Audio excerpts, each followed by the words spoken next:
If you experience a Matchmaking Error 2025 in Elden Ring, follow these steps to troubleshoot and resolve the issue. This guide will help you get back to playing with friends in no time. Step 1. Check server status. Visit the official Elden Ring website or social media channels to check if the game's servers are down for maintenance or experiencing issues. If the servers are down, you will need to wait until they are back online. Step 2. Restart your game.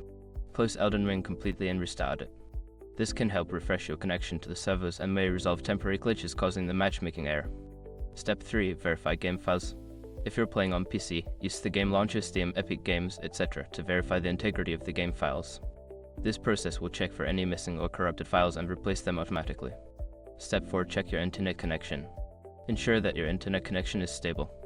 You can do this by running a speed test or trying to connect to other online services. If your connection is unstable, consider resetting your router or switching to a wired connection.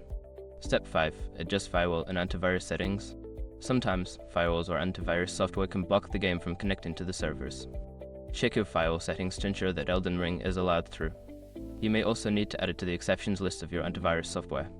By following these steps, you should be able to resolve the matchmaking error and enjoy playing Elden Ring with others. If the problem persists, consider reaching out to the game's support team for further assistance.